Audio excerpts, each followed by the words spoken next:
Assalamualaikum. Hai, saya Teacher Nurlisa dan selamat datang ke YouTube channel Teacher Nurlisa. Jika anda masih lagi baru di sini dan belum lagi subscribe pada YouTube channel ini, jangan lupa untuk klik button merah subscribe di bawah untuk melanggan konten pembelajaran bahasa Inggeris, sains dan tutorial-tutorial yang menarik. Baiklah, sebelum kita meneruskan pembelajaran dalam unit 8, penyerapan sains tahun 1 dengan eksperimen-eksperimen yang menarik, mari kita tonton dahulu video TikTok.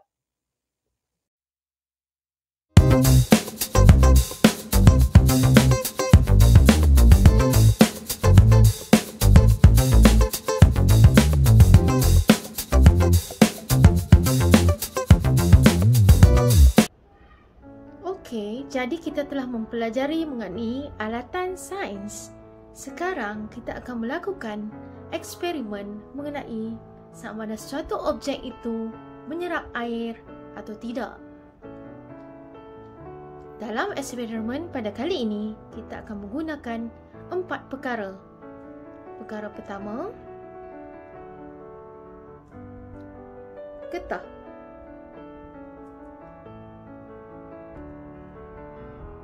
Perkara kedua, kain lap. Perkara ketiga, kertas. Dan perkara keempat, sudu besi.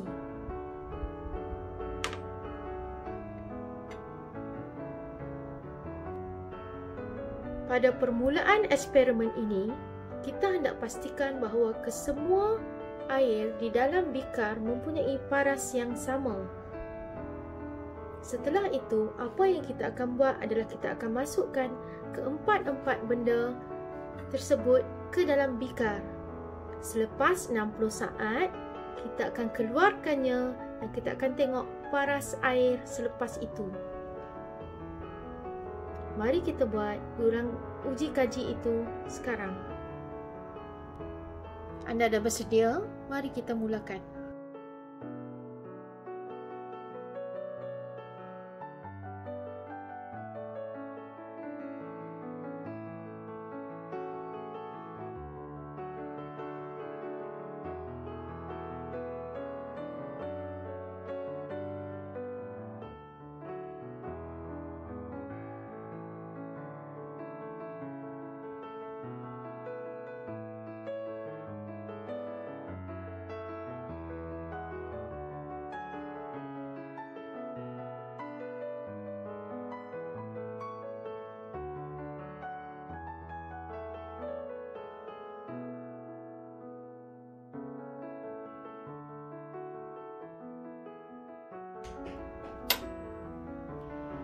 Sekarang mari kita teliti keempat-empat bikar tadi selepas eksperimen dengan betul untuk memastikan paras airnya.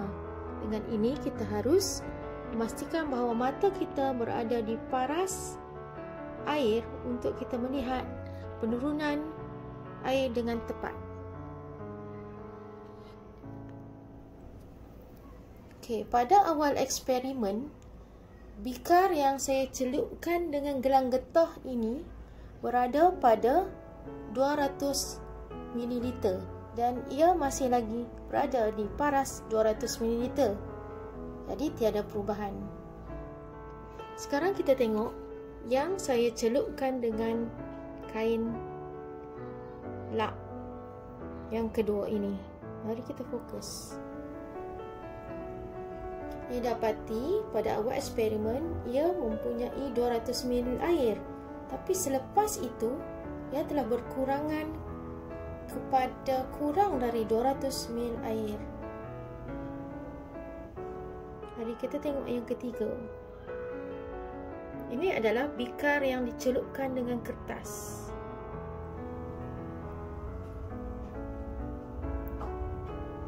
Pada awal eksperimen ia berada pada 200 ml air, kemudian ia telah berkurangan pada kurang dari 200 ml. Mari kita tengok yang keempat. Ini adalah bikar yang telah dicelup dengan sudu besi selama 60 saat. Mari kita fokus. Bikar ini pada permulaannya mempunyai 200 ml air dan didapati tiada perubahan pada paras air.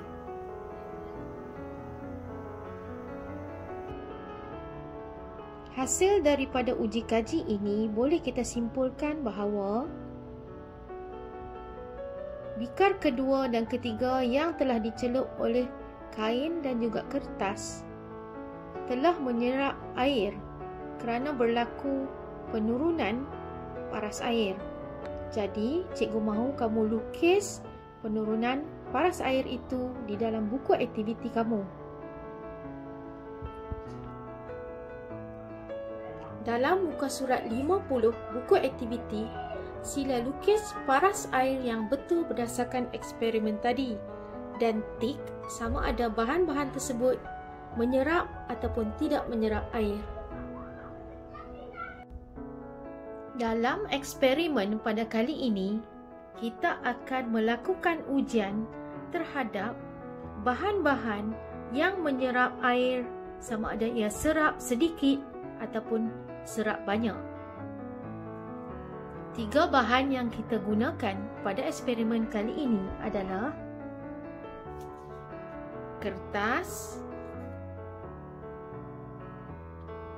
kain lap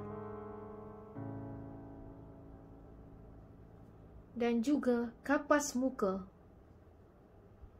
Ketiga-tiga bahan ini mempunyai sama saiz, iaitu mempunyai saiz yang sama. Jadi apa yang kita akan buat adalah kita akan rendamkan ketiga-tiga bahan ini ke dalam bikar yang dipenuhi dengan air selama 20 saat dan juga selepas itu kita akan keluarkan perkara-perkara ini daripada bikar dan kita akan perah ke dalam setiap satu silinder penyukat tersebut dan kita akan perhatikan paras air setelah diperah. Kemudian kita akan membandingkan di antara ketiga-tiga paras air.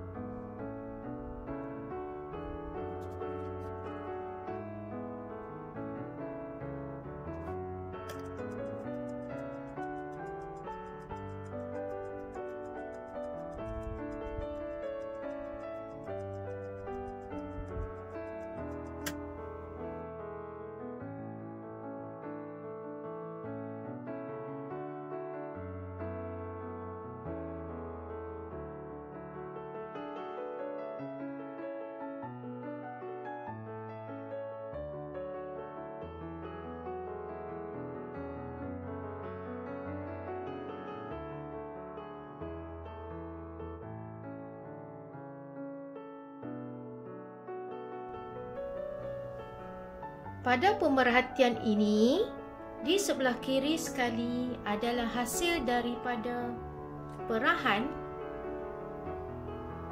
kain lap. Di tengah adalah hasil perahan kapas muka. Dan paling kanan sekali adalah hasil perahan kertas. Jika kita bandingkan dari segi ketinggian paras air hasil perahan dari kapas muka adalah yang paling tinggi sekali.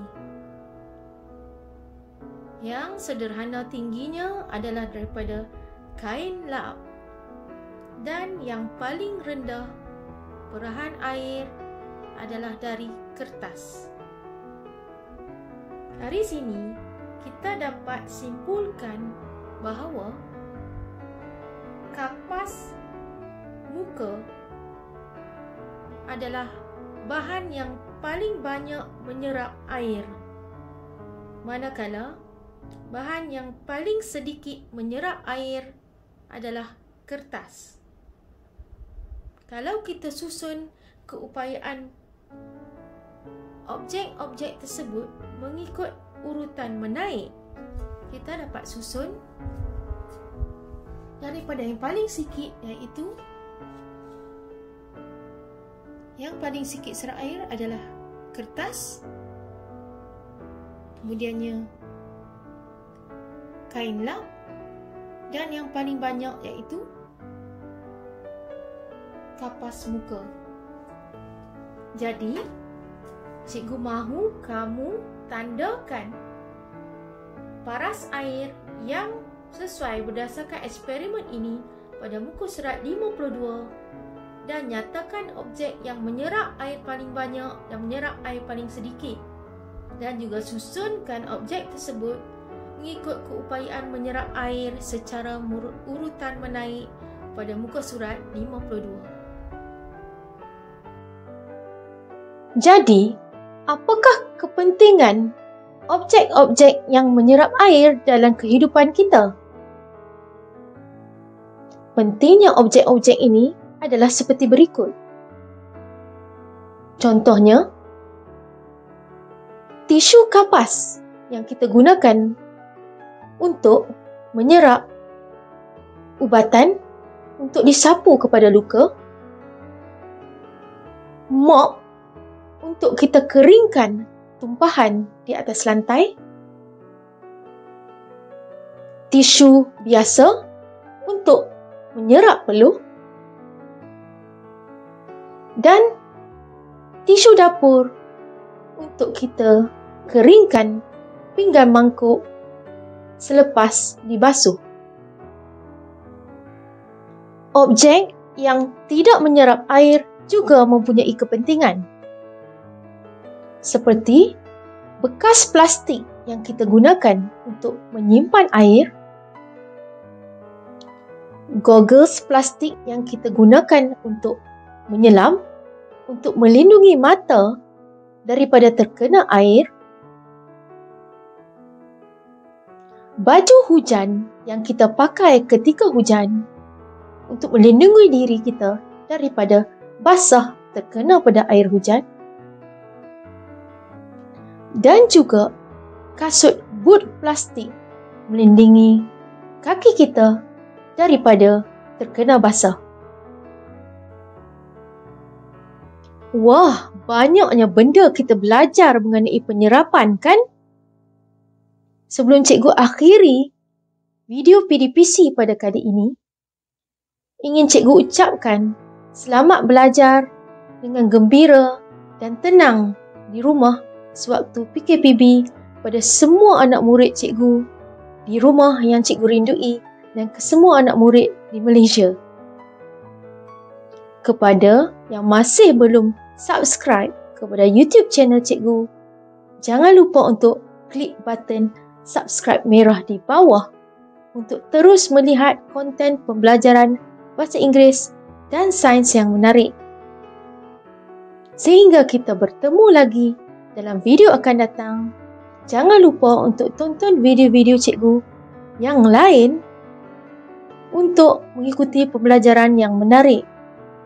Dengan itu, cikgu ucapkan Assalamualaikum, sehingga kita berjumpa lagi. Bye-bye.